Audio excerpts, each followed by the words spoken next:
Saudara-saudari terkasih dalam Kristus, hari ini Minggu 26 Februari 2023 merupakan Pekan Prapaskah pertama tahun A. Bacaan dibawakan oleh Teresia Siska Chandra, Mazmur dilantunkan oleh Emilia Septiana, dan renungan ditulis oleh Christina Niko. Selamat menekuni Sabda Allah. Marilah mewujudkan kebaikan bersama untuk hidup dalam damai dan sejahtera.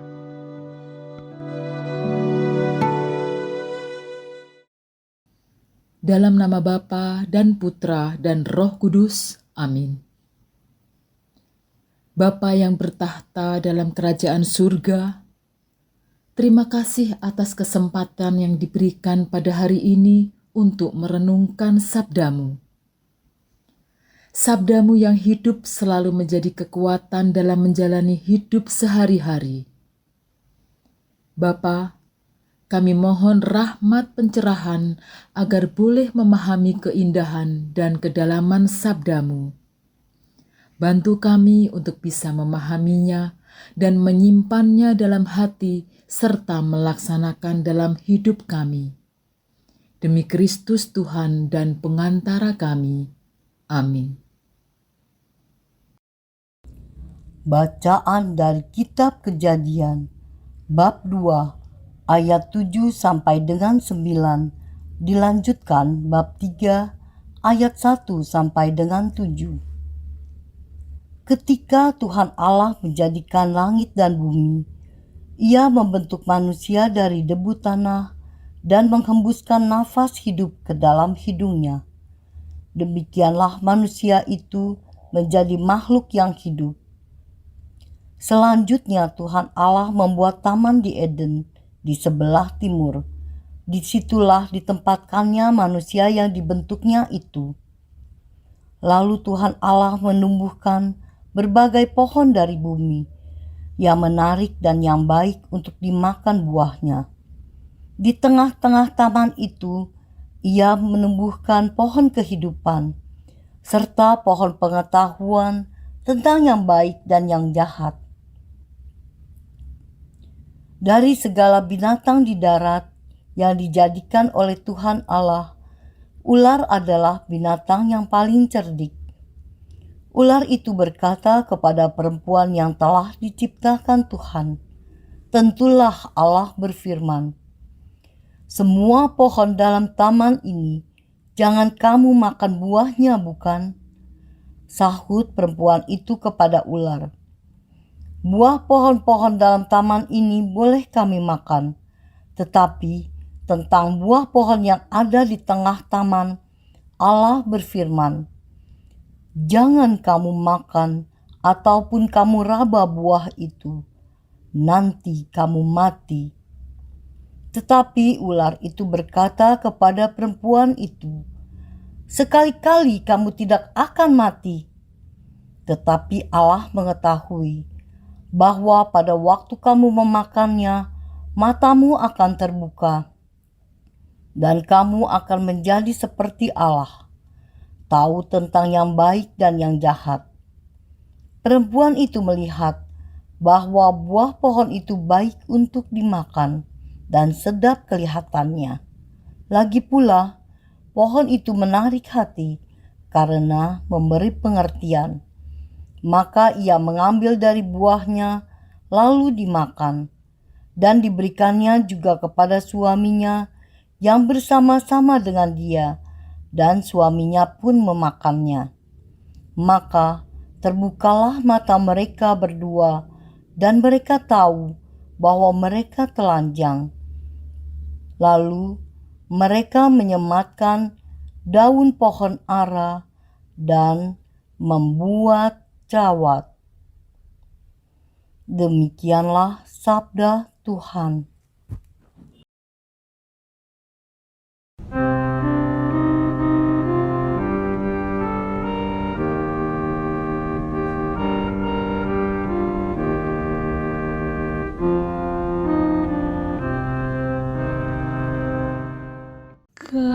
Kasihanilah kami,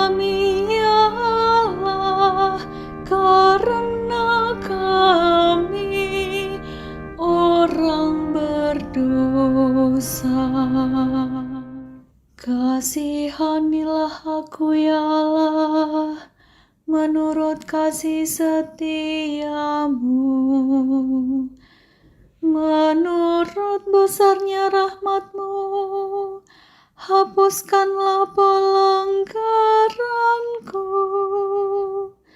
Bersihkanlah aku seluruhnya dari kesalahanku, dan tahirkanlah aku dari dosaku. Kasihanilah kami ya Allah, karena kami orang berdosa. Sebab aku sadar akan pelanggaranku, dosaku selalu terbayang di hadapanku. Terhadap Engkau sendirilah aku berdosa, yang jahat dalam pandangan-Mu kulakukan. Kasihanilah kami ya Allah, karena kami orang berdosa. Ciptakanlah hati yang murni dalam diriku ya Allah, dan baharuilah semangat yang teguh dalam batinku. Janganlah membuang aku dari hadapan-Mu, dan janganlah mengambil Roh-Mu yang kudus daripadaku. Kasihanilah kami ya Allah, karena kami orang berdosa. Berilah aku sukacita karena keselamatan-Mu, dan teguhkanlah roh yang rela dalam diriku. Ya Tuhan, bukalah bibirku, supaya mulutku mewartakan puji-pujian kepadamu. Kasihanilah kami ya Allah, karena kami orang berdosa.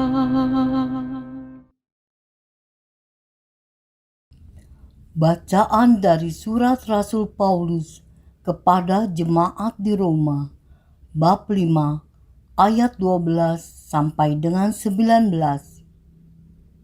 Saudara-saudara, dosa telah masuk ke dalam dunia lantaran satu orang, dan karena dosa itu masuklah juga maut.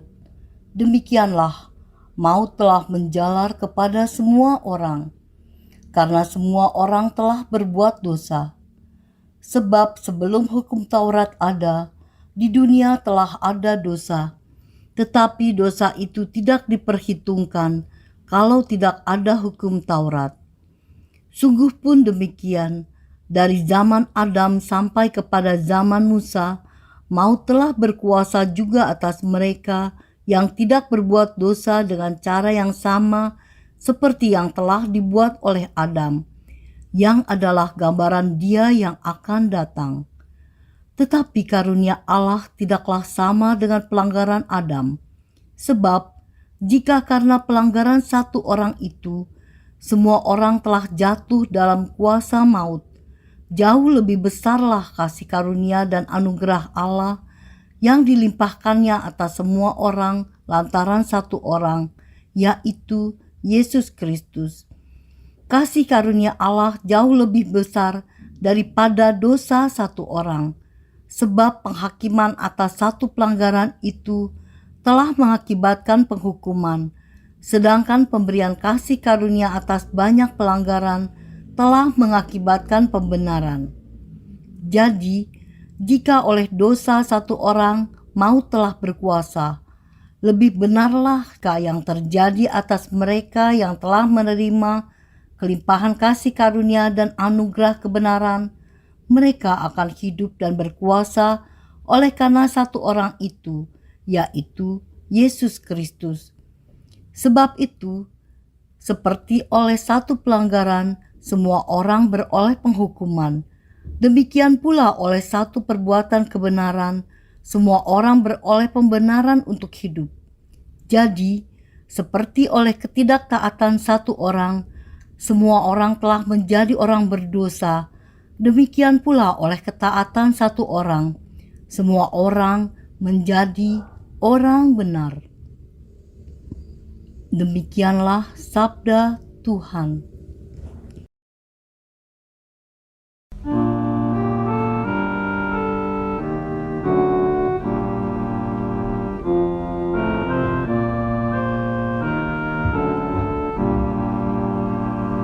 Terpujilah Kristus Tuhan, Raja mulia dan kekal. Manusia hidup bukan dari roti saja, tetapi dari setiap firman yang keluar dari mulut Allah. Terpujilah Kristus Tuhan, Raja mulia dan kekal. Inilah Injil suci menurut Matius, bab 4, ayat 1 sampai dengan 11. Sekali peristiwa, Yesus dibawa oleh Roh ke padang gurun supaya dicobai iblis. Setelah berpuasa 40 hari dan 40 malam, akhirnya laparlah Yesus. Lalu datanglah si pencoba itu dan berkata kepadanya, "Jika engkau anak Allah, perintahkanlah supaya batu-batu ini menjadi roti." Tetapi Yesus menjawab, "Ada tertulis, manusia hidup bukan dari roti saja, tetapi dari setiap firman yang keluar dari mulut Allah." Kemudian iblis membawa Yesus ke kota suci dan menempatkan dia di bubungan bait Allah. Lalu iblis berkata kepadanya, "Jika engkau anak Allah, jatuhkanlah dirimu ke bawah, sebab ada tertulis, mengenai engkau, ia akan memerintahkan malaikat-malaikatnya, dan mereka akan menatang engkau di atas tangannya, supaya kakimu jangan terantuk kepada batu."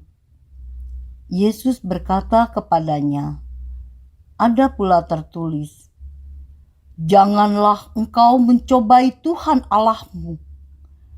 Lalu iblis membawa Yesus ke atas gunung yang sangat tinggi dan memperlihatkan kepadanya semua kerajaan dunia dengan kemegahannya. Iblis berkata kepadanya, "Semua itu akan kuberikan kepadamu jika engkau sujud menyembah aku." Maka berkatalah Yesus kepadanya, "Enyahlah iblis, sebab ada tertulis, engkau harus menyembah Tuhan Allahmu, dan hanya kepada Dia sajalah engkau berbakti." Lalu iblis meninggalkan Yesus, dan lihatlah, malaikat-malaikat datang melayani Dia. Demikianlah sabda Tuhan.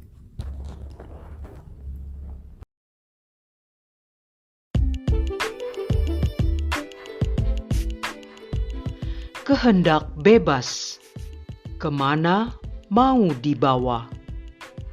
Renungan dibawakan oleh Irene Indarti KD.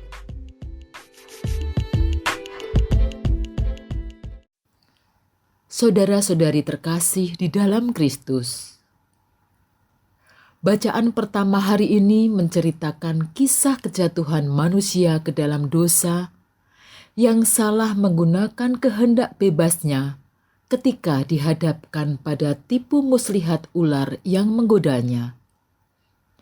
Mereka lebih memilih percaya pada bujuk rayu ular daripada perintah Allah.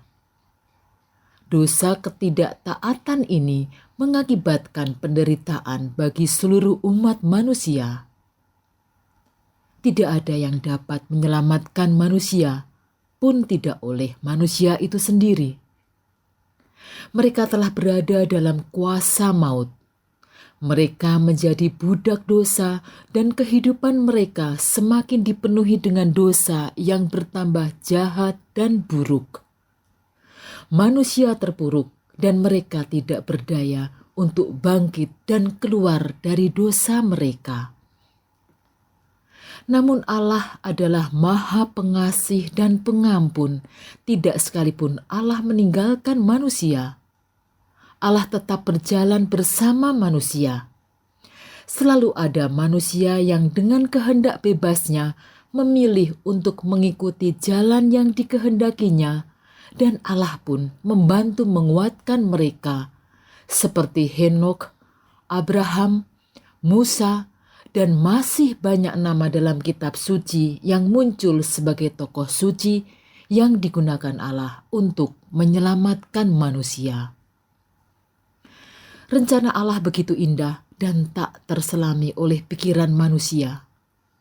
Melalui perjalanan panjang bangsa Israel, Allah sudah berencana mengirim penebus umat manusia. Hanya Allah yang bisa membebaskan manusia. Allah mengirimkan putranya yang tunggal Yesus Kristus yang menjadi manusia. Yesus dengan keberadaan dirinya sebagai manusia menjadi sama dengan manusia kecuali dalam hal dosa. Bacaan Injil hari ini menunjukkan sisi manusiawi Yesus yang setelah berpuasa 40 hari lamanya merasa lapar. Dan dalam kelemahan dirinya sebagai manusia yang lapar setelah berpuasa 40 hari, Yesus dicobai oleh iblis. Namun Yesus menggunakan kehendak bebasnya untuk menolak dan tidak jatuh dalam cobaan. Ia memilih taat kepada Bapa. Dengan ketaatan Yesus pada Bapanya, Ia telah menyelamatkan manusia yang sudah jatuh terbelenggu oleh dosa.